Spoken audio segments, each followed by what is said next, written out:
हुजूर ने फरमाया तेरी नमाज नहीं हुई, दोबारा पढ़।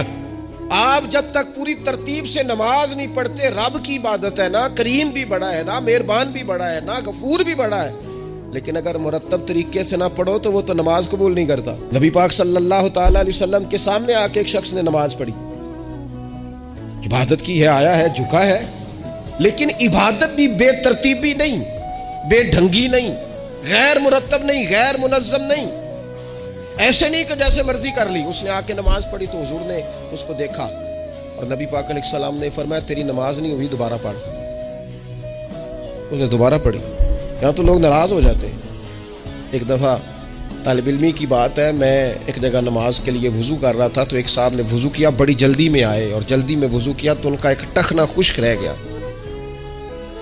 तो मैंने उनकी खिदमत में बड़ी, चूँकि बुजुर्ग थे, बड़े थे मुझसे, मैंने बड़ी अर्ज़ की, मैंने कहा वो आपको ख्याल नहीं रहा, आपका टखना खुश्क है। वो कहते हैं मौलवी वो लंघन ना दिया दे, देखियो को लंघ ना जाए। तो सब कबूल करनी कि अल्लाह ने। मैंने उनसे कहा आप क्या काम करते हैं? कहने लगा मैं कपड़ा बेचता हूँ। तो मैंने कहा अगर आपका 1000 रुपये वाला गज़ कपड़ा हो तो कोई शख्स कहे कोई अर्ज नहीं, चल मेहरबानी कर 300 का दे देते हो? कहने लगा नहीं जी, तरतीब से ही बात चलेगी। तो मैंने कहा ये भी ज़रा तरतीब से ही चलेगी। अल्लाह ने कहा है कि इस तरह करके पढ़ो तो फिर मैं कबूल करूँगा। तो अगर वो रास्ता ही आपने इख्तियार नहीं किया, नबी पाक अलैहिस्सलाम के सामने उसने नमाज पढ़ी, हुजूर के सामने। नबी पाक रहमतल लिल आलमीन है ना, हुजूर से ज़्यादा को प्यार करने वाला तो नहीं ना।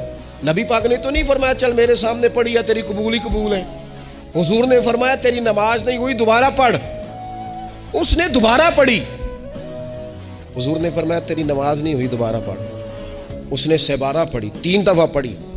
फिर हुजूर की बारगाह में आया तो नबी पाक अलैहिस्सलाम ने फरमाया जब तू रुकू करे तो सही करके रुकू कर, जब तू सजदा करे तो सही करके सजदा कर, और जब तू क़याम में खड़ा हो तो एक मुनज़्ज़म तरीके से खड़ा हो।